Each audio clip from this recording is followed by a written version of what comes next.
আল্লাহ রাসূল বললেন, বেলাল আমার চাইতে তোমার মাথা উপরে থাকবে। বেলাল যে কি শরম পায়, হুজুর যে কি কর। আল্লাহ রাসূল বলে, বেলাল তুমি জানো শুধু তোমার মাথার উপরে থাকবে না, আল্লাহ তোমার মাথায় এমন একটা টুপি পরায় দিবে যেই টুপিটা পূর্ণিমার চাঁদের মতো আলো দিবে। রাসূল বললেন, আমি যদি তোমার মতো মুয়াজ্জিন হতে পারতাম। আল্লাহ রাসূল বললেন, আমি যদি তোমার মতো মুয়াজ্জিন হতে পারতাম। একটু মনোযোগ দিয়ে শুনবেন। সবাই জান্নাতে যাওয়ার জন্য হাত তুলেছি। এখন যদি আল্লাহ বলে জান্নাতে যাও, আমরা গোটা বাংলাদেশ পৃথিবী খুঁজলে কি জান্নাত পাবো? জান্নাতে যাইতে গেলে মরতে হবে। জোরে বলেন, কি করা লাগবে? এই কথাটা যারা বলতেছেন না তার মনে হয় বাঁচবেন। আমি যে বলবো জান্নাতে যাইতে গেলে কি চাই, আপনার সকলে বলবেন মরতে চাই। বলতে পারবেন না ভাইজান? জান্নাতে যাইতে গেলে কি চাই? আজকে যত বড় বড় সমাবেশ হচ্ছে, প্রত্যেকটা সমাবেশে যারা যায় তারা যদি খালি বলে মরতে চাই মরতে চাই, বাধা দেওয়ার কেউ নাই। জোরে কর কথা, ঠিক কিনা? খালি মরবার চায় না, বাঁচবার চায়, বাঁচবার চায়। এই জন্য রাত 3টার যায় ধরে নিয়ে আসে। জোরে কর কথা, ঠিক কিনা? আল্লাহ কয়, পাগলারা পুলিশ ধরে লেগেছে, তারপরে তোকে আবার কোর্টে তুলবে, তোর যদি জামিনের দরখাস্ত হবে তোকে জামিন নিবে। কিন্তু আমার আজরাইল যেদিন ধরবি রে,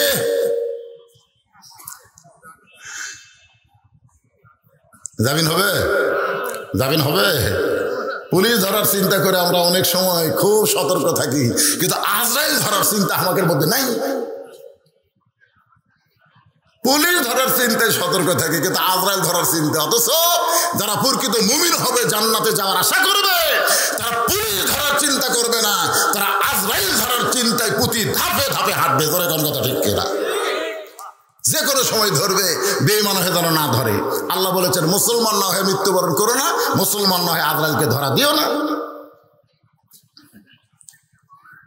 সবাই এই ফিকিরটা অন্তরে রাখবেন, মরতে চাই মরতে চাই। এই অন্তরের মিছিলটা যদি অন্তর থেকে হয়, কোন বাতিলের সঙ্গে আমাদের আপোষ করা লাগবে?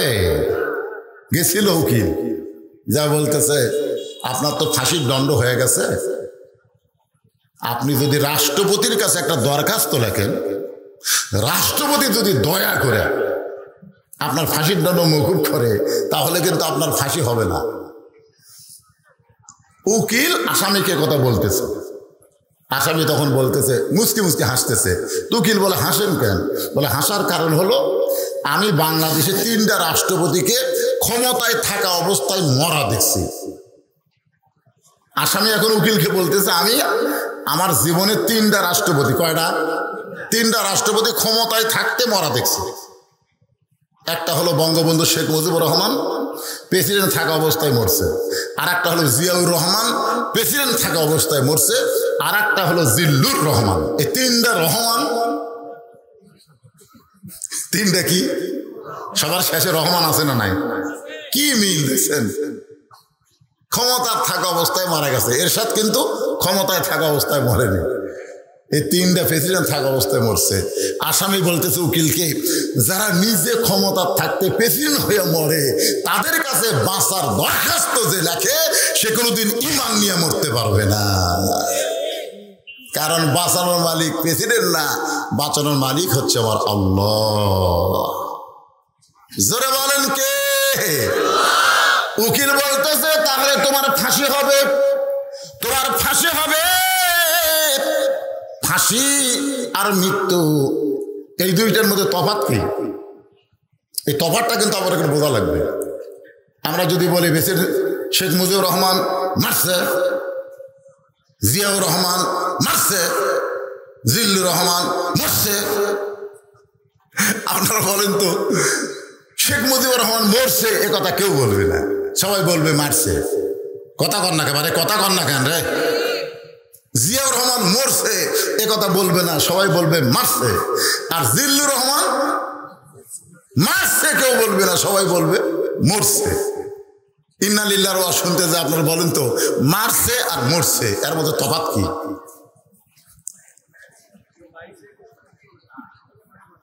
যদি ফুলগুলো হয় অভিমানে ঝরে যায়।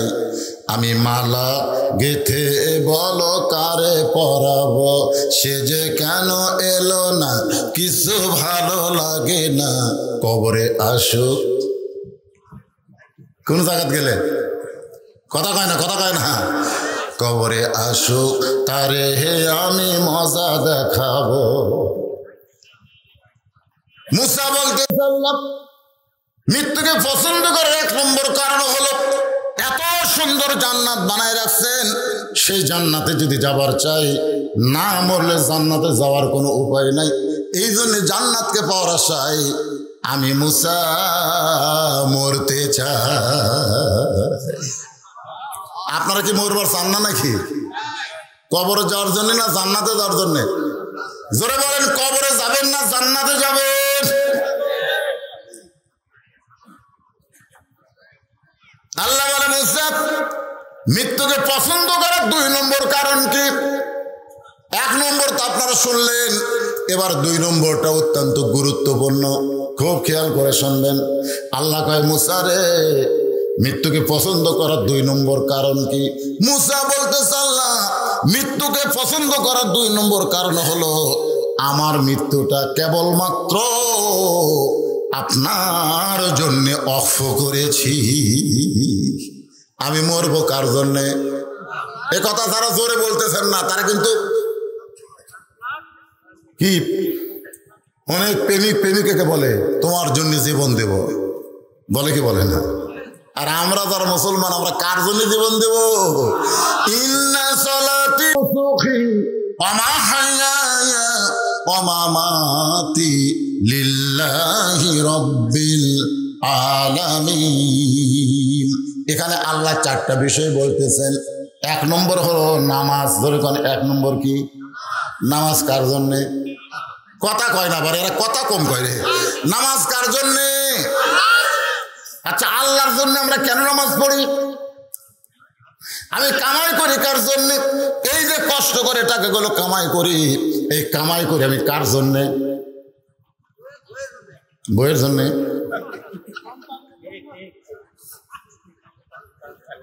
আমার সন্তানগুলো জানে আমার বাবা এত কষ্ট করে, এই কষ্ট করে কিন্তু বাবার জন্যে না, এই কষ্ট করে হলো সন্তানের জন্যে।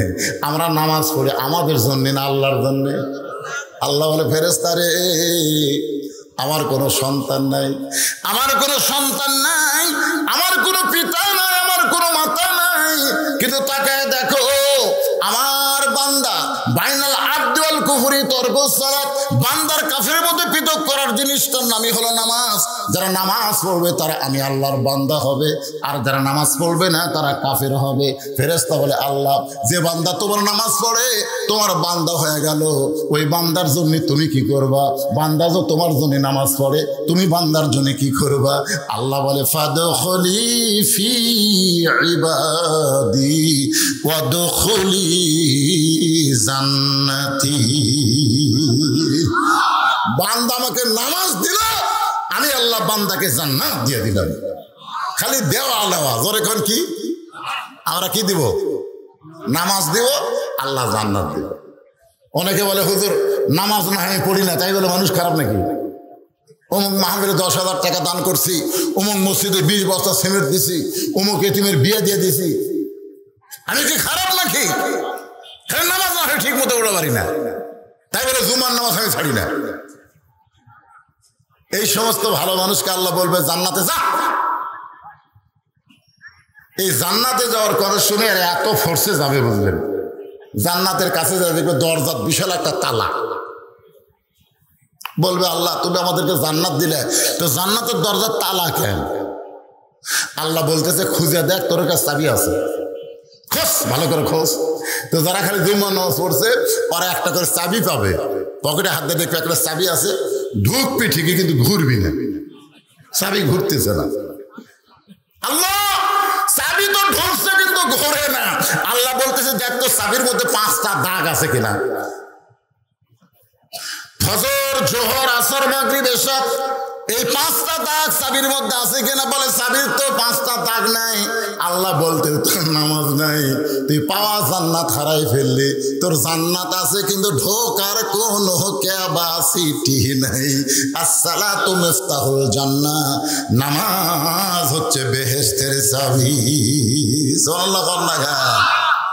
তাহলে আমরা নামাজ পড়ি কার জন্যে? আমরা কুরবানি করব কার জন্যে? এখানে বলা হচ্ছে ইন্না সলাতি ও নুসুকি। নুসুকি মানে কুরবানি। কুরবানি কার জন্যে? কথা কয় না। তাহলে এটা আল্লাহর জন্য কি কুরবানি? গরু, গরু কুরবানি। আমার এলাকার এক চেয়ারম্যান সাহেব 1.5 লাখ টাকাতে গরু কিনছে, আড়ে গরু কুরবানির জন্যে। তো চেয়ারম্যান কুরবানি দিবি, বুঝতেছেন না? অনেক চাংসারা যায় আড়িয়া পেলে ফেলাতে জব করছে। জব করার পরে চেয়ারম্যান বসতে বলতে চাই গোস্ত 3 ভাগ করো। 3 ভাগ। 1 ভাগ হলো গরিবের, 1 ভাগ হলো আত্মীয় স্বজনের, আর 1 ভাগ হলো আমার নিজের। 3 ভাগ গোস্ত করার পরে চেয়ারম্যান বলতেছে আমার ভাগের কিছু গোস্ত গরিবক দাও। আমি এত গোস্ত কি করবো রে, আমার ভাগে কিছু গরিবক দাও। তখন সবাই যাচ্ছে বলতে চেয়ারম্যানের কুরবানি আল্লাহ কবুল করবে। নিজে কমলে গরিবক বেশি দিল, কি কুরবানি রে।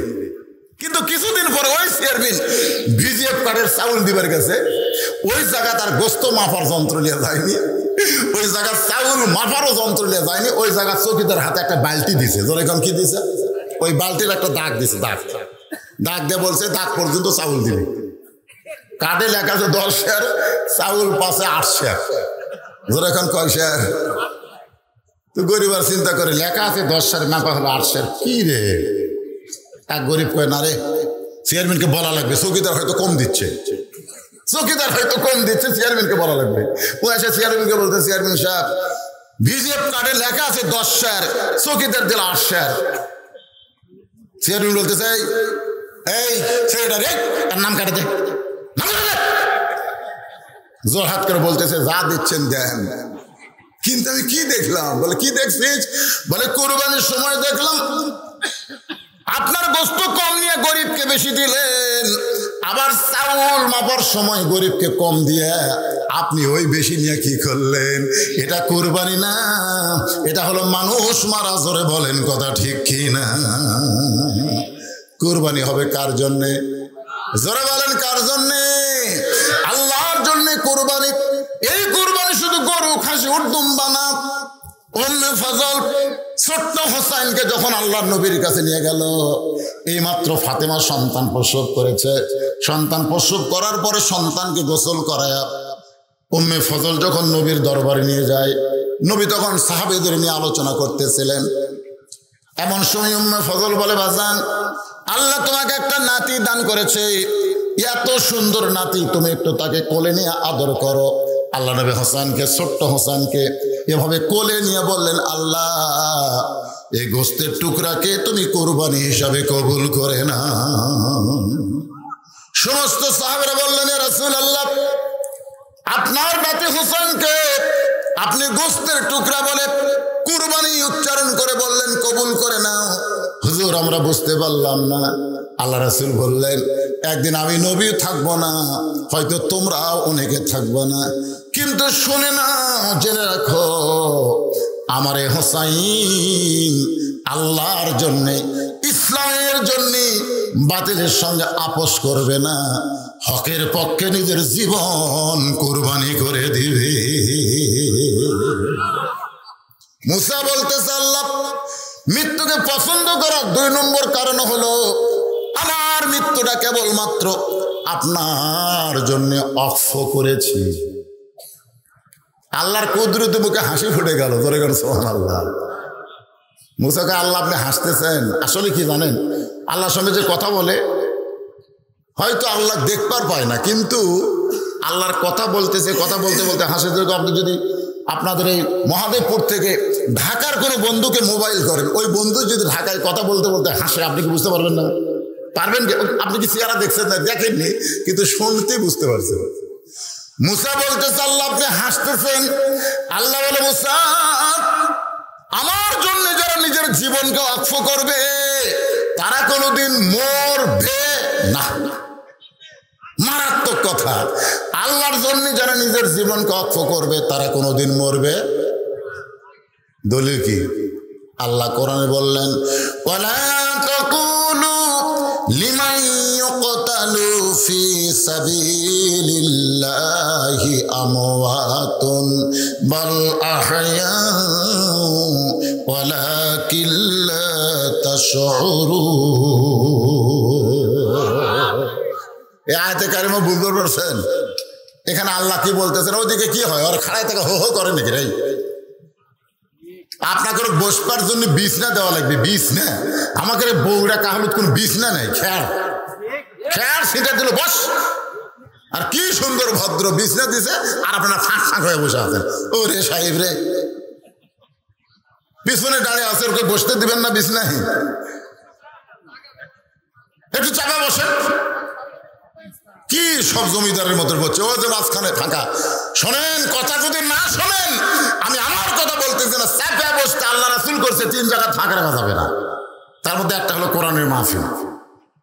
বসেন, আসেন, সামনে থেকে বসেন, চেপে চেপে আসেন আর জিকির করেন, লা ইলাহা ইল্লাল্লাহ, লা ইলাহা ইল্লাল্লাহ, লা ইলাহা ইল্লাল্লাহ, লা ইলাহা ইল্লাল্লাহ, লা ইলাহা ইল্লাল্লাহ, লা ইলাহা, লা ইলাহা ইল্লাল্লাহ মুহাম্মাদুর রাসূলুল্লাহ সাল্লাল্লাহু আলাইহি ওয়াসাল্লাম।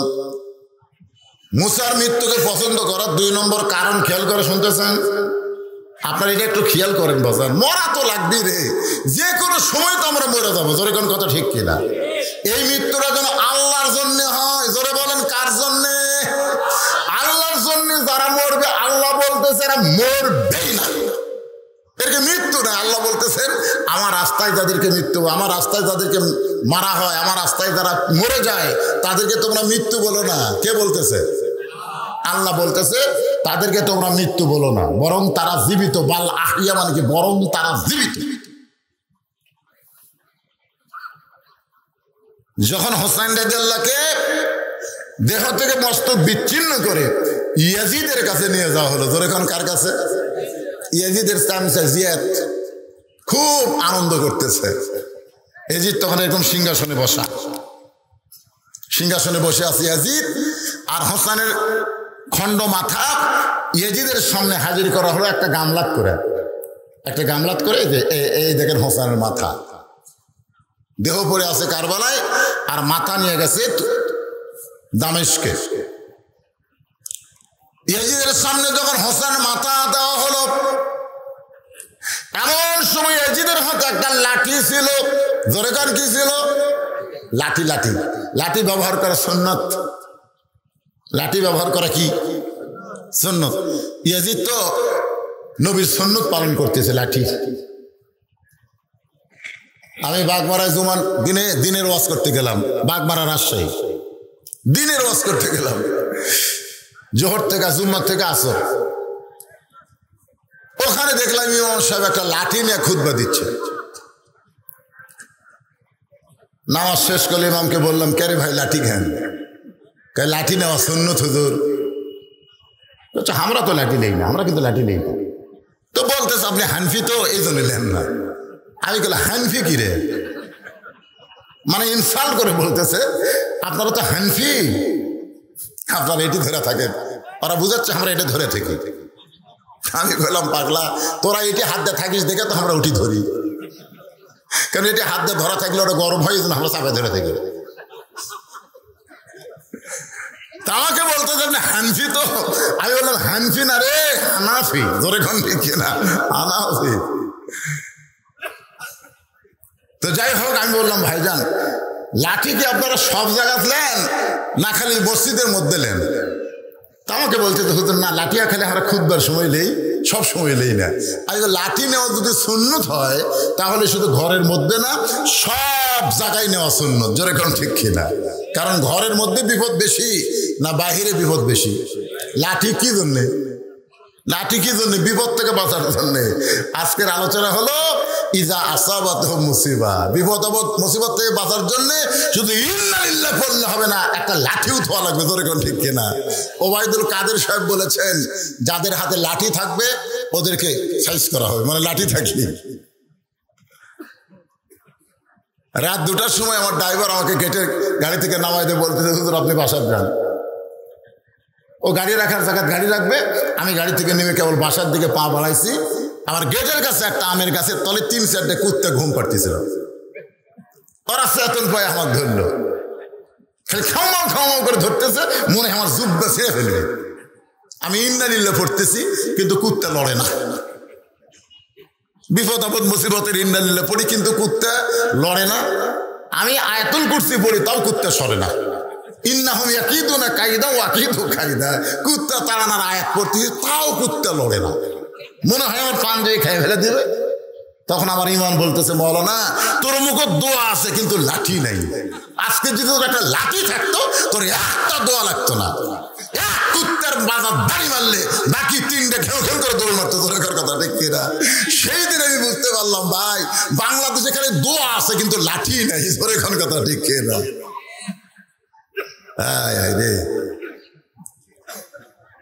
ইয়াজিদের হাতে একটা লাঠি ছিল, জোরে কান কি ছিল? এটা কিন্তু বাহিরে নয়, ঘরের মধ্যে রাজ দরবারে। ওই লাঠিটা হোসাইন রাদিয়াল্লাহর মুখের মধ্যে ঢুকায় দিয়া বলে, হোসাইন জেদ করে করে নষ্ট হয়ে গেলি, শেষ হয়ে গেলি, ধ্বংস হয়ে গেলি। হোসাইন রাদিয়াল্লাহর মুখের ভিতরে লাঠিটা ঠোকা দিয়ে বলতেছে, জেদ করে তুই ধ্বংস হয়ে গেলি, শেষ হয়ে গেলি। আমি প্রস্তাব দিয়েছিলাম তুই হবি ইমাম, তুই করবি ইমামতি, আর আমি হব রাষ্ট্রপতি। তুই যদি ইমাম হতি, তোর নানা হলো বিশ্ব নবী, তোর বাবা হলো বিশ্ব আলেম, তোর মা হলো খাতুনে জান্নাত। এইরকম বংশ থেকে বের হইয়া তোকে রাষ্ট্রপতি হওয়া লাগবে কেন? তুই মসজিদে ইমাম হবি, তোর পিছনে আমরা নামাজ পড়বো, তুই ফতোয়া মারবি, তুই টুপি রাখবি, দাড়ি রাখবি, তুই হুজুর হবি, তোকে হাদিয়া দিব, বসে বসে খাবি। কিন্তু তুই কি করলি? জেদ করলি। জেদ করে মদিনা থেকে আমার হাতে বায়াত না হয়ে আমার সঙ্গে যুদ্ধ করার জন্য বের হলি। আসলে যুদ্ধ করার জন্য কিন্তু হোসেন বের হয়নি, এখন একলা পায়া, তাও আবার খালি দেহ মাথা নাই, দেহ নাই মাথা আছে, সব বলতেছে। হোসেন তুই ধ্বংস হয়ে গেলি, শেষ হয়ে গেলি, তোর নাম গন্ধ আজ থেকে আর পৃথিবীতে থাকলো না। এখন থেকে আমি এজিদ, আমি শুধু এজিদ, আমার আর কোনো বাধা নাই। এজিদের সামনে কিন্তু অনেক মুসলমান আছে, সমস্ত মুসলমান জানে সাইদুস শাবাবে আহলুল জান্নাহ হাসান ও হোসেন রাদিয়াল্লাহু তাআলা আনহুমা জান্নাতি যুবকদের সর্দার হবে 2 জন, একটা হলো হাসান, একটা হলো হোসেন। যেরকম সুবহানাল্লাহ, এরা সবাই জানে। আপনারা জানেন না? যেরকম জানেন কি জানেন না? এই মেসি নেইমারের ভক্তরা, এই মেসি নেইমারের ভক্ত, হাসরের ময়দানে আল্লাহ মেসি আর নেইমারকে বলবে, তোরকে ঠিকানা কি? হাসরের দিন আল্লাহ বলবে, কিন্তু এ বাংলাদেশের জন্যই বলবে। পৃথিবীর কোন দেশের মুসলমান এরকে জন্য এত পাগলা না, যে পাগলা আমাদের বাংলাদেশের ছেলেরা। আপনাদের গ্রামগঞ্জের লোকের হয়তো পাগল কম, কিন্তু শহরে গেলে ওরে বাবা রে, হায় হায় রে। মেসিকে আল্লাহ বলবে, নেইমারকে আল্লাহ বলবে, তোদের ঠিকানা কোথায়? তখন বলবে আল্লাহ বলবেন, ইন্না দীনা ইনদাল্লাহিল ইসলাম ওমান ইয়াবতাগি গায়রাল ইসলাম দীনান ফালান ইউকবালা মিনহু। আমি আল্লাহর কাছে একমাত্র কবুলযোগ্য ধর্ম হলো ইসলাম। ইসলাম ছাড়া কোনো ধর্মকে আমি আল্লাহ গ্রহণ করব না। এখন মেসি নেইমার তোরা কি বলে? আমরা হলাম খ্রিস্টান। তাহলে খ্রিস্টান জাহান্নামে যাক। মেসি নেইমার বলবে, আল্লাহ আমরা জাহান্নামে একলা কেন যাব? কারণ আপনার রাসূল বলেছেন, মান তাশাব্বা বিকওমিন ফাহুয়া মিনহুম। যে যাকে ভালোবাসবে, মহব্বত করবে, যার পতাকা টাঙ্গাবে, যার জার্সি গায়ে দেবে, তার সঙ্গেই তার হাসর হবে। আমরা জাহান্নামে যাব, কিন্তু ওই সকল যুবকদের ছাড়া আমরা যাব না। কি হবে রে? আল্লাহ একদিকে হোসাইন আর হাসানকে খাড়া করে রাখবে, এ হাসান হোসাইন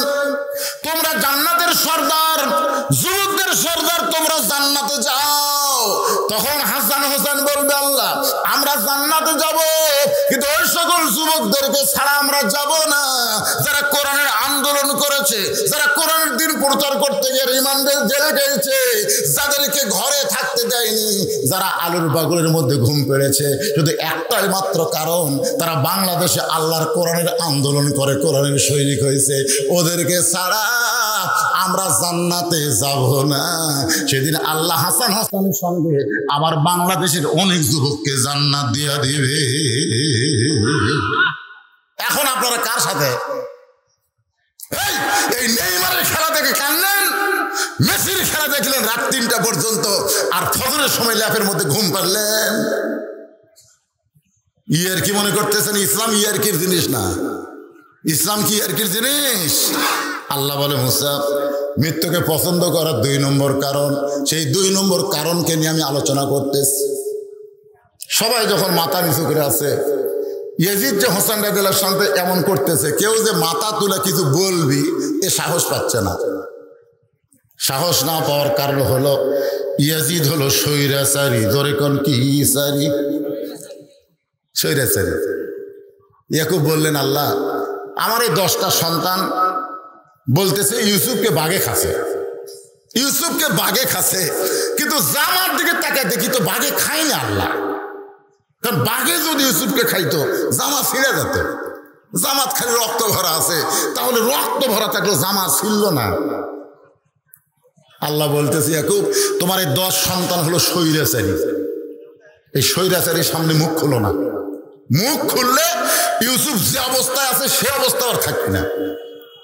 তা আমরাও বর্তমানে স্বৈরাচারীর কবলে পড়েছি, আমরা মুখ খুলবার পারতেছি না। ধরে কোন কথা ঠিক কিনা?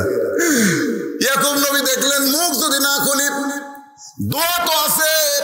ঘরের মধ্যে গিয়ে আল্লাহকে বললেন আল্লাহ আমার 10টা সন্তান স্বৈরাচারী হয়ে আমার ইউসুফের সঙ্গে ষড়যন্ত্র করতেছে, আল্লাহ আমি তাদের সামনে মুখ খুলতে পারলাম না, তোমার দরবার করি আমার ইউসুফকে তুমি হেফাজত করো। আল্লাহ কি দোয়া কবুল করবি না? যখন করবি কি করবে না? করবে। খুব মনোযোগ দিবেন। সমস্ত মুসলমান মাথা নিচু করে বসে আছে। এমন সময় 84 বছর 80 উপর 84 বছরের একজন সাহাবী আর বসে থাকলেন না। কুমু লিল্লাহি কানিতিন। সবসময় বসে থাকা যাবে না। সবসময় বসে থাকা যাবে? যখন মুয়াজ্জিন বলবে কাদ কামাতিস সালাহ, কাদ কামাতিস সালাহ, আপনারা বলেন তো তখনই কি বসে থাকবেন?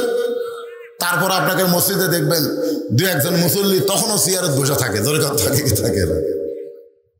নামাজ খাড়া হয়ে গেছে, ওই খাড়া হয়নি, বসে গেছে। সবাই কি বলে লোকটা বসে গেছে রে, লোকটা ভোটর দাঁড়া ছিল বসে গেছে। লোকটার খাড়া হওয়ার পারতেছে না, লোকটা বসে গেছে। তোর কোন কথা ঠিক কিনা? তো যে লোকটা মসজিদের চেয়ারত বসিছে ওই কি আর খাড়া হওয়ার পারবে? মসজিদ থেকে শান করে বাড়ি টানা লাগবে নাকি? মসজিদে নামাজ শেষ হলে অকি শান করে নিয়ে আসে না হেঁটে হেঁটে আসে? কথা কন না কেন? কথা কন না কেন? তুমি হেঁটে হেঁটে যাও, হেঁটে হেঁটে আসো আর চেয়ারত বসো।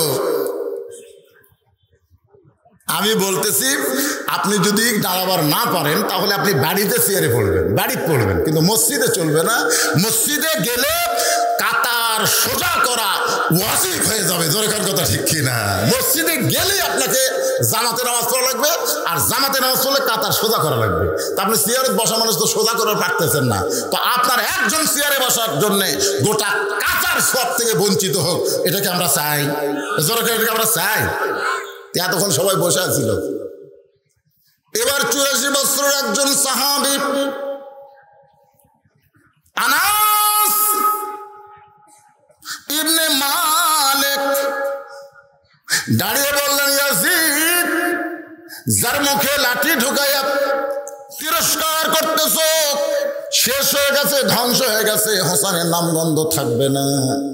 আসলে ইয়াজিদ জানো না যার মুখে তুমি লাঠি ঢুকাইছ সে থাকবে কিয়ামত পর্যন্ত, অথচ তুমি ইয়াজিদ থাকবা না। সুবহানাল্লাহ। আপনারা বলেন তো হোসেন কিয়ামত পর্যন্ত আছে না নাই? ইয়াজিদ আমার এলাকার এক হিন্দু আকাশ, তার একটা ছেলে হয়েছে। আমি বললাম, আকাশ তোমার ছেলের নাম ইয়াজিদ তো? ওই কাজ, হুজুর আপনি আমার ভালোবাসেন না? আমি হিন্দু মানুষ তো, ভালোবাসি। তুই ইয়াজিদ একটা পাপিষ্ট, একটা নরাধম। আমি হিন্দু, আমার ছেলের নাম ইয়াজিদ তো বলে। একটা হিন্দু পর্যন্ত তার ছেলের নাম ইয়াজিদ হয় না। গোটা প্রত্যেকটা পাড়ায় পাড়ায় হোসেন আছে না নাই? জোরে কোন আছে না নাই? কিন্তু ইয়াজিদ, জোরে কোন ইয়াজিদ আজও ক্ষমতার চেয়ারে বসে ইয়াজিদের মতন স্বৈরাচারী হয়ে হোসেন রাদিয়াল্লাহকে, হোসেনের মতন মুসলমানকে যারা হত্যা করতেছে, মনে করতেছে তারা শেষ হয়ে যাবে। তারা শেষ হবে না, একদিন এরাই শেষ হয়ে যাবে। জোরে বলেন কত ঠিক কি না? আনাস বলতেছে, ইয়াজিদ রে, তুমি যার মুখের মধ্যে লাঠি ঢুকাইলা, তুমি যার মুখের মধ্যে লাঠি ঢুকাইলা, সেই হোসেনকে তুমি চিনো, সেই হোসেনকে তুমি চিনো। সমস্ত মুসলমান ইয়াজিদের দরবারে যারা আছে তারা সবাই মাথা নিচু করে কাঁদতেছে। যখন আনাস বলতেছে, আমি একাধারে 10 বছর নবীর খিদমত করেছি। আনাস রাদিয়াল্লাহু নবীর খাদেম ছিল। জোরে কোন কি ছিল? একাধারে কয় বছর? 10 বছর পর্যন্ত আমি নবীর খেদমত করেছি। ওই খেদমত করার সময় আমি একদিন ঘরের ভিতরে আল্লাহর নবী নফল নামাজে শামিল হলেন। আনাস বলতেছে, নবী যখন রুকু থেকে সেজদাত গেল, ওই সময় ওই হোসাইন যার মুখের মধ্যে তুমি লাঠি ঢুকাইলা, ওই হোসেন কোত্থেকে দৌড়ে এসে আল্লাহর নবীকে নানা বলে চিৎকার দেয়, নানা বলে চিৎকার দেয়। নানা বলে চিৎকার দিয়া খুশি হইয়া নানার পিঠে লাফ দিয়ে চড়ে, লাফ দিয়ে চড়ে বলতে, চল ঘোড়া চল, চল ঘোড়া চল। আমি আনার জিব্বাত কামড় খাইলাম। নবী আছেন আমাদের সেজদায়, আর হোসেন বলতে, চল ঘোড়া চল, চল ঘোড়া চল। আমি আস্তে করে হোসেনকে নবীর পিঠ থেকে যখন নামাবার চাইলাম, নবীর সেজদারত অবস্থায় একটা হাত দিয়ে আমার ইশারা করলেন, নামাস না, নামাস না। আমি আনাস হোসেনকে পিঠ থেকে নামাতে পারলাম না। কিছুক্ষণ পরে হোসেন বলতেছে, যে ঘোড়া চলে না সেই ঘোড়ার পিঠে বসে আমার লাভ কি? এ বলে ছোট্ট হোসেন যখন ঘর থেকে বের হয়ে যায়, আল্লাহ নবী সেজদা থেকে মাথা তুললেন, নামাজের সালাম ফিরাইলেই বললাম, ইয়া রাসূলুল্লাহ, হোসেন যে বেয়াদবি করলো, আমি আপনার পিঠ থেকে নামাবার চাইলাম, কিন্তু আপনি নামাজ পড়া অবস্থায় নিষেধ করলেন। ও গো আল্লাহর নবী, আপনি কেন নিষেধ করলেন জানতে চাই। রাসূল বলেন, আনাস, তুমি আমার হোসেনকে চিনো? সুবহানাল্লাহ বলেন। তুমি আমার হোসেনকে চিনো না? আমি নবীও চিনতাম না রে আনাস, কিন্তু আমার পিঠে বসে যখন চল ঘোড়া বলতেছিল, আমি নবী তখন হোসেনকে পিঠ থেকে নামাবার চাইলাম। আল্লাহ বলে, হাবিব, আপনাকে ঘোড়া বানায়া আপনার নাতি হোসেন খেলতেছে, আমি আল্লাহর বড় ভালো লাগতেছে। যতক্ষণ আপনার পিঠে চড়ে বসে থাকবে, আপনি সেজদা থেকে মাথা তুলবেন না। নবীর সেজদার মধ্যে বলে, আল্লাহ, নাতি হোসেন আমার, আমি নানা হয়ে হোসেনকে ভালোবাসি, কিন্তু আল্লাহ হইয়া আপনি হোসেনের মধ্যে কি পাইলেন যেইটা দেখে আপনার হোসেনকে আপনি এত ভালোবাসেন? আল্লাহ বলে, হাবিব রে, আপনার হোসেন সাধারণ মানুষ নয়, সাধারণ সন্তান নয়। একদিন এই হোসেন আমি আল্লাহর জন্যে নিজের জীবনকে কুরবানি করে দিবে। লিল্লাহে, কার জন্য কুরবানি? আল্লাহর জন্যে। অনুসখী মানে কুরবানি। আমরা নামাজ পড়ি কার জন্যে? কুরবানি করি কার জন্যে? বাঁচবো কার জন্যে? এই জায়গা তার বলতেছে না, বাঁচবো কার জন্যে, মরবো কার জন্যে? মাশাআল্লাহ, আল্লাহর জন্য যদি বাঁচা হয়, তাহলে আল্লাহর জন্য মরতে এত ভয় কেন? আল্লাহর জন্য মরতে এত ভয় কেন? মুসা বলতেছে, আল্লাহ মৃত্যুকে পছন্দ করার 2 নম্বর কারণ হলো, আমার মৃত্যুটা কেবলমাত্র কার জন্যে? আল্লাহর জন্য। আল্লাহ কয়, মুসা, মৃত্যুকে পছন্দ করার 3 নম্বর কারণ কি? 3 নম্বর কারণ হলো খুব মজার কারণ। আপনারা শুনবেন না ভাইজান? হ্যাঁ, এটা বলতে যদি আর কিছু দেরি হয়, এশার নামাজ কিন্তু আমার ওয়াজের পরেই এখানে আজান দিয়ে এশার নামাজ হবে। 3 নম্বর কারণ শুনবেন না? হ্যাঁ, ওটা বসা করা চলবে না, এই সময় ওটা বসা করতেছেন, ও যে একজন, ও দুটাই সোল, এটাও সওয়াল এটাও সওয়াল। আসলে ওই সন্তান থাকা লাগতো মায়ের কাছে, কিন্তু দিছে বাপের কাছে, ঠিক না? এখনকার মায়েরা হচ্ছে ম্যাডাম আর বাবারা হচ্ছে চাকর। বউ দেখবেন সামনে ভ্যানিটি ব্যাগ না হাঁটতেছে, আর বাপ ছোট বাচ্চা কলত নিয়ে বাবু দিনে দিনে কি দেখতেছি ভাই। আপনি যতই চেষ্টা করেন আপনার ছোট বাচ্চাকে তো আপনি থামাতে পারবেন না, কারণ বাবা আনন্দে মাতিয়া সাগরে ভাসাইয়া সেই যে চইলা যায় খবর লয় না, মাজন ধরিয়া উদরে কতই কষ্ট করে, 10 মাস পরে পায় প্রসবের বেদনা, এমন দরদি হবে কেউ হবে না আমার মা। আমার মায়েরা চিন্তা করতেছে হুজুর তো আজকে আমাদের ওয়াজ করলো না, এই তো মা মারে। প্রত্যেকটা মাদেরকে আমি বলতেছি, আপনারা কি জানেন মা, বাচ্চা যতদিন পেটে না আসে ততদিন মেয়েদের মাসে 3 দিন 5 দিন 7 দিন একটা অসুখ হয়। আপনার মরদ মানুষরা জানেন, যারা বিয়ে করছেন তার কিন্তু জানার কথা। আপনার বইয়ের অসুখ হয় না? মাসে 3 দিন 5 দিন 7 দিন হয় কি হয় না? এর বলা হয় রেড সিগন্যাল। এই সিগন্যাল তুললে আর কাছে যে ঘোষ করা যাবে, কিন্তু হাত দেওয়া যাবে না। এই সিগন্যাল অপেক্ষায় তারা আল্লাহর হুকুমকে অমান্য করে বউকে জোর করে সহবাস করে।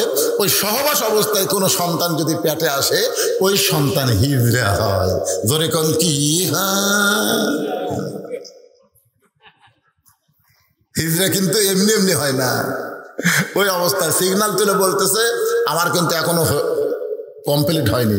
স্বামী কয় আর আমি ধৈর্য ধরে পারতেছি না, পাড়া ফেলাতে কাম করছে। ওই কাম করা অবস্থায় পেটের মধ্যে যে বাচ্চা আসলো, ওই বাচ্চাই হলো হিজড়া।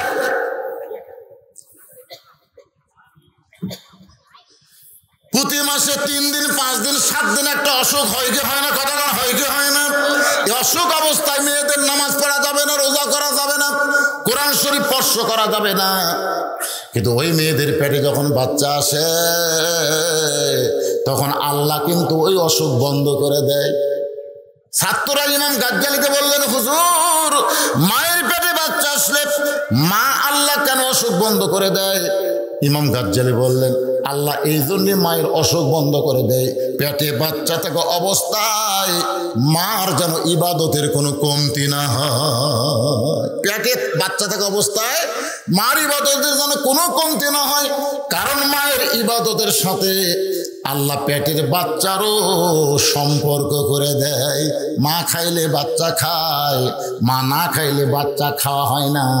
মা ইবাদত করলে ওই ইবাদতের ফজিলত রহমত আল্লাহ বাচ্চার ভিতরে বরকত স্বরূপ দিয়া দেয়। মা যখন রুকু থেকে সেজদায় যায়, শোনেন আমার মায়েরা যারা আছেন শোনেন, মা যখন রুকু থেকে সেজদায় যায়, ওই পেটের মধ্যে বাচ্চা কিন্তু চাপ খায়। মনে করেন 3 মাস 5 মাস হয়ে গেছে, মা রুকু থেকে সেজদাত গেছে, পেটের মধ্যে বাচ্চা চাপ খায়। ফেরেশতা কয়, আল্লাহ তোমার বান্দি নামাজ পড়ে, রুকু করে সেজদা করে, পেটের বাচ্চার কি কষ্ট হয় না?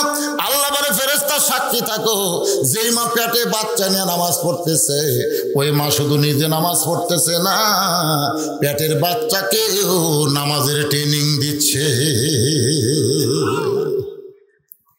শাশুড়ি এসে বলতেছে, বৌমা বৌমা এবারে কিন্তু রোজা থাকা চলবে না। বৌমা চুমকোটে বলতেছে, কেন আম্মা? বলে, তোর পেটের মধ্যে বাচ্চা আছে, পেটের মধ্যে বাচ্চা থাকা অবস্থায় রোজা থাকতে আমি দিব না, কারণ তুই রোজা থাকলে আমার নাতনি শুকে যাবে। বৌমা বলতেছে, আম্মা তাহলে একটা কাগজ আনেন। শাশুড়ি চমকোটে বলে, কিসের কাগজ? বলে, কাগজের মধ্যে আপনি লিখে দিবেন আগামী বছরের রমজান পর্যন্ত আমার বাঁচার গ্যারান্টি আছে, মানে আগামী রমজানের আগে আমার কাছে আজরাইল আসবে না, এটা লিখে দেন। শাশুড়ি বলতেছে, এটা আমি লিখে দিতে পারবো না। তাহলে আপনি লিখে দিতে পারবেন না আর আমাকে রোজা থাকতে নিষেধ করতেছেন, আগামী বছর পর্যন্ত বাঁচার তার গ্যারান্টি নাই। এই রমজান মাসকে আমি তুচ্ছ তাচ্ছিল্য করতে পারি না। আমি আল্লাহর ফরজ হুকুম রোজা রাখবো, আর রোজা রাখতে গিয়ে আমার পেটের বাচ্চা শুকিয়ে যাক, মরিয়া যাক, এতে আমার কোনো আপত্তি। ফেরেশতাকে, আল্লাহ তোর বান্দি কি খায়? আল্লাহ কয়, বাচ্চা মরবি না রে, মা রোজা থাকলে পেটের মধ্যে মধ্যে বাচ্চা রোজার ট্রেনিং পাবে, ও বড় হয়ে হোটেলের দরজা কালো পর্দা দিয়ে কোনোদিন রমজান মাসে ঢুকবি না। ধরে কোন কথা ঠিক কিনা? আজকে তারা কালো পর্দার মধ্যে ঢুকতেছে। কেরে তুই কে মেয়ে মানুষ করে? এই জন্য খ্রিস্টান নেপোলিয়ন বলেছে, ভালো যদি একটা সন্তান চাও, ভালো একটা মায়ের দরকার। ধরে কোন কিসের দরকার? যেই মা পেটে বাচ্চা নিয়ে পর্দার মধ্যে থাকে, ওই বাচ্চা কিন্তু শরম হবে, ওই বাচ্চা পর্দা পছন্দ করবে। আমার মায়েরা শোনেন, মা আপনারা যদি জান্নাতে যাবার চান, ওই ফাতেমার শনাক্ত ছাড়া আপনারা কিন্তু জান্নাতে যাবার পারবেন না। কারণ ফাতেমা হলো সাইয়্যিদাতুন নিসায়ে আহলিল জান্নাহ, ফাতেমা তু জোহরা। জোরে কান্না সুবহানাল্লাহ। জান্নাতি নারীদের নেত্রীর নাম কি? কেন আপনারা কথা কন না একেবারে? এটা কোন এলাকা তো আজ করবে আসলাম রে? জোরে কান। সাইয়্যিদাতুন নিসা মানে জান্নাতি নারীদের নেত্রী হবে, তার নাম কি? তো ফাতেমার সাইন ছাড়া, সিগনেচার ছাড়া এরা জান্নাতে যাবে? আর মায়েদের বলতেছি, জান্নাতে যাবার গেলে মা ফাতেমার সিগনেচার লাগবে। আর সিগনেচার দিবার যে ফাতেমা নামাজ দেখবে না, রোজা দেখবে না, আগে দেখবে নারীদের পর্দা। পর্দা যদি নারীদের না থাকে, ওই নামাজ রোজা খাটিয়া খাও, কোনো লাভ নাই। মেয়েদের 1 নম্বর আমল হচ্ছে পর্দা। ধরে কেন 1 নম্বর আমল কি? ফাতেমা কোনোদিন হজ করেনি, মা আয়েশা হজ করছে। মা আয়েশা হজ করছে, ফাতেমা হজ করে নাই। অথচ আয়েশাকে খাতুনে জান্নাত বানায়নি আল্লাহ, ফাতেমাকে বানাইছে। তার মানে কি বোঝা গেল? মেয়েদের জন্য নামাজ রোজা, স্বামীর কথা মতো চলা, আর সতীত্বের হেফাজত, পর্দা করা, 4টা আমল করবেন, 8টা জান্নাত পাচ্ছেন। সুবহানাল্লাহ হয় না? আমার মায়েদের জন্য কিছু ওয়াজ করলাম। আমার মায়েরা পর্দার মধ্যে থাকবেন। গভীর রাত্রে ফাতেমা স্বামীর বুকে মাথা দিয়ে কাঁদতেছে। আলী বলে, ফাতেমা আজকে আবার হঠাৎ কান্দার কারণ কি? কি জন্য কাঁদতেছেন? ফাতেমা বলে, স্বামী গো, সবসময় পর্দার মধ্যে ছিলাম, এ কারণে আল্লাহর কাছে দোয়া করছে, আল্লাহ আমাকে পর্দার মধ্যে মৃত্যু দিও। আজকে গভীর রাত্রে ফাতেমার মৃত্যু হবে। যেই বলেছে ফাতেমার মৃত্যু হবে, আলী কান্দের বলে, ফাতেমা এখনই তোমার মৃত্যু কেন হবে? ফাতেমা বলে, স্বামী গো আপনি কাঁদবেন না, কারণ আসলে যাইতে হবে। আমি মরার পরে আমাকে গোপনে আপনি দাফন করবেন। হযরত আলী গভীর রাত্রে ফাতেমাকে দাফন করার পরে 2 হাত তুলে বলতেছে, আল্লাহ আমার ফাতেমাকে তুমি কবুল করে নাও। এ দোয়া করার পরে তাকায় দেখে সামনে কয়েকটা পুরাতন কবর দেখতে পায়। এই মাত্র ফাতেমার কবর দিলাম, সেই নতুন কবর গেল কোন জায়গায়? গোটা জান্নাতুল বাকি দৌড়ায় বলে, ফাতেমার কবর, ফাতেমার কবর। কে যেন বলে, আলী রে, আমার ফাতেমা পর্দা নিশি, আমি আল্লাহ জোহরা ডিগ্রি দিয়া ফাতেমার কবরটাকে পর্দা করে দিয়েছি। আমার মায়েরা শোনেন গো মা, সেই ফাতেমার সঙ্গে যদি জান্নাতে থাকতে চান, তাহলে আপনাদের বেশি আমল করা লাগবে না। পর্দার মধ্যে থাকবেন, নামাজ পড়বেন, রোজা করবেন, স্বামীর কথা মতো চলবেন, আল্লাহ আপনাকে 8টা জান্নাতের মালিক করে দিবে। আবার ওরা যেন বেজার না হয়, এজন্য মা বোনদের কিছু টান দিয়ে দিলাম আর কি। এখন আসেন, আল্লাহ মুসাফ মৃত্যুকে পছন্দ করার 3 নম্বর কারণ কি? এই 3 নম্বর কারণ বলার আগে আপনাদের কাছে একটা কারণ জানতে চাই। সে কারণটা হলো, এই যে ছেলেরা কষ্ট করে মেহনত করে আজকের এই জান্নাতের বাগান লাগাইছে, এই লাগানোর কারণে আপনারা খুশি না বেজার? কারা কারা খুশি? আল্লাহকে একটু হাত দেখাতে দেখি, দেখি। হাত নামান। আমি আপনাদের মহাদেবপুরে যত মাহফিল করি, আমি মাহফিল করে শেষ মোনাজাত করি, ঠিক কিনা বলেন? কিন্তু আজকে আমি শেষ না, আমার পরে আপনারা যাকে চিনেন এই মাহফিলে যিনি 2 বার এসেছেন, আমাদের মুয়াসসির পরিষদের যিনি গোটা বাংলাদেশের কেন্দ্রীয় সভাপতি, বক্তা যিনি আমিরুল ইসলাম বেলালী সাহেব, তিনি বাদেশা, বেশি রাত আজকের মাহফিল হবে না, তিনি বাদেশা আপনাদের সামনে তাফসীর করবেন।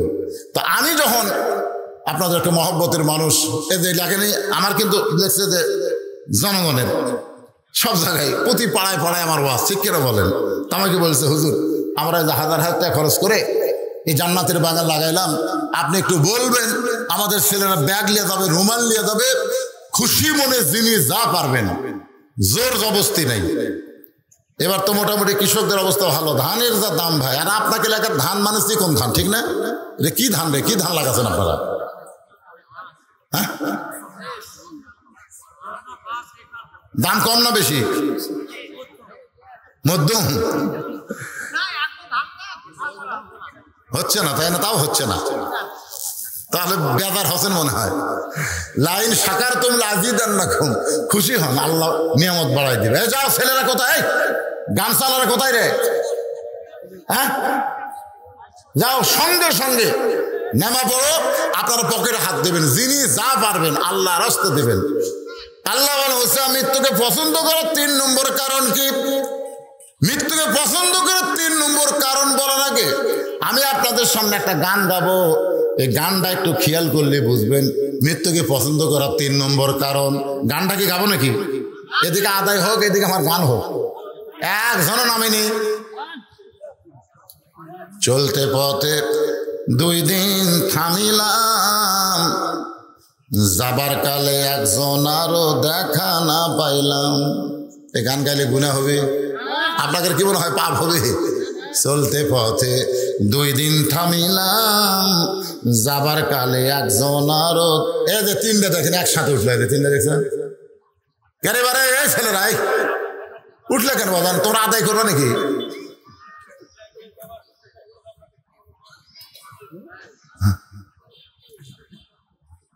চলতে পথে 2 দিন থামিলাম, যাবার কালে একজন আরো দেখা না পাইলাম। ও আমার সাদের মালা, ও আমার সাদের মালা যাই রে ছিঁড়ে, রইব না আর বেশি দিন তোদের বাজারে। আপনারা কি বললেন? আমরা দুনিয়াতে এসেছি থাকার জন্য না যাওয়ার জন্যে? এই কথা কয় না, থাকার জন্য না যাওয়ার জন্যে? কয় দিনের জন্যে? এই গানের মধ্যে কিন্তু বলতেছে চলতে পথে 2 দিন থামিলাম, যাবার কালে একজন আরো দেখা না পাইলাম। সন্তান বলেন, সন্ততি বলেন, আপনজন বলেন, মৃত্যুর সময় কেউ কিন্তু আমার সঙ্গে যাবে, কেউ যাবে না। মুসা বলতেছে আল্লাহ মৃত্যুকে পছন্দ করার 3 নম্বর কারণ হলো বাল তুসিরুনাল হায়াতাদ দুনিয়া ওয়াল আখিরাতু খায়রু ওয়া আবকা। এরে বেয়াগালার আসেনি? কোথায় পিছন থেকে দেখা যায় না তো? আপনার দেন তো ভাই পকেট থেকে। কেউ হয়তো শয়তানের ওয়াসওয়াসায় বলবে এখন আদায় শুরু হয়েছে, যাই। আপনি যে 10টা টাকা দিচ্ছেন, 20টা টাকা দিচ্ছেন, আপনি কি জানেন এই টাকাটা আপনার বাংলাদেশের ব্যাংকে, ইসলামী ব্যাংকে, কোনো ব্যাংকে জমা পড়বে না। এই ব্যাংকে সরাসরি আল্লাহর জান্নাতের ব্যাংকে আল্লাহ আপনার নামে অ্যাকাউন্ট করে দিবে। তো দুনিয়া থেকে জান্নাতের ব্যাংকে অ্যাকাউন্ট করাটা সবার ভাগ্যে সম্ভব? এই জন্য পকেট থেকে বার করেন, 10-15 ব্যাগ নামা দরকার ছিল। ওইদিকে সব নামছে, ওই যে ব্যাগলে নামছে নাকি? হ্যাঁ, দেন দেন, সবাই দেন, সবাই দেন বাবা।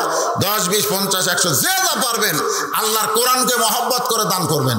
এই কোরআনের মহব্বত অন্তরে আছে না নাই? হ্যাঁ, কোরআনকে মহব্বত করে দান করেন।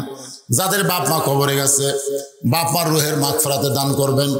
আজকে আপনি দান করবেন বাবার নিয়তে, আল্লাহ আমার বাবা কবরে গেছে, বাবার কবরকে জান্নাত বানাও। আমি কোরআনের মাহফিল 200 টাকা দান করলাম, 100 টাকা দান করলাম। যিনি যা পারবেন দান করবেন। আর কেউ যদি মনে করো হুজুর আমরা ওই ব্যাগের মধ্যে 10, 20, 50-এর পারি না, আমরা 500 টাকা দান করব, তাহলে তেজে এসে আপনি দিতে পারবেন। আপনার নামে দোয়া করা হবে 500, 1000, 2000। এমনও আল্লাহর বান্দা আছে, এখানে অনেক দাতার সদস্য আছে। আমি আপনাদের বলবো প্রতি বছর কোরআনের মাহফিল করবে, আপনারা সদস্য হবেন। 1000 টাকার সদস্য, 500 টাকার সদস্য, এভাবে সদস্য হবেন। মাহফিলের আগে আপনারা টাকা দেবেন। এরকম যদি কেউ সদস্য হন তাহলে আপনার নাম লেখাবেন, সদস্যর নাম, তার বাপের নাম, তার গ্রামের নাম। আপনি কিন্তু কোরআনের সদস্য হইলেন, শুধু তা নয়, আল্লাহ আপনাকে জান্নাতের সদস্য কবুল করে নিবে। দুনিয়ার টাকা পয়সা দুনিয়াতে রবে, ফকির হইয়া মানুষ কবরেতে যাবে। মুসা বলে আল্লাহ মৃত্যুকে পছন্দ করার 3 নম্বর কারণ হলো ক্ষণস্থায়ী জীবনের পরিসমাপ্তি হবে, মৃত্যুর মাধ্যমে চিরজীবন পাওয়া যাবে। আপনারা বলেন তো আমরা যে দুনিয়াতে আছি এটা ক্ষণস্থায়ী না চিরস্থায়ী?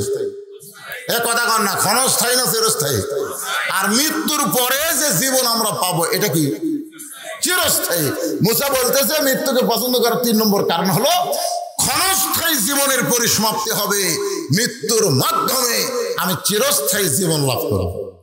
আমাদের এই ক্ষণস্থায়ী জীবনের টেনশন আছে, চিন্তা আছে, না জানি কখন মৃত্যু হয়, না জানি কখন অ্যাক্সিডেন্ট হয়, না জানি কখন কি হয়। আর চিরস্থায়ী জীবন নিয়ে এই টেনশন করা লাগবে না। 1 নম্বর কারণ হলো মৃত্যুকে পছন্দ করার না মরলে জান্নাতে যাওয়া যাবে না। জান্নাতে যাওয়া যাবে। 2 নম্বর কারণ হলো মরবো কার জন্যে? জোরে কর না ভাই, মরবো কার জন্যে? আর 3 নম্বর কারণ হলো মরার পরে বিশাল একটা জগৎ আমরা পেয়ে যাব, সেই জগতের জন্যই মৃত্যুকে আমি পছন্দ করি। আল্লাহ পাক আজকের আলোচনার ভিতর দিয়ে ইন্না লিল্লাহি ওয়া ইন্না ইলাইহি রাজিউন, আমরা এসেছি থাকার জন্য না যাওয়ার জন্য। জোরে কোন কথা ঠিক কিনা? আর এই যাওয়াটা যেন ঈমানের সাথে ইজ্জতের সাথে মুসলমান হিসাবে আমরা যেতে পারি, আল্লাহ যেন কবুল করে। সকলে বলে আমিন। এখন ঈশার নামাজের আজান হবে, আজানের পরে আবার আলোচনা শুরু হবে। ওযু টুজু যাদের নেই ওযু করে আসেন, আর যাদের ওযু আছে এখানে কাতারবদ্ধ হয়ে বসে পড়ে ইনশাআল্লাহ।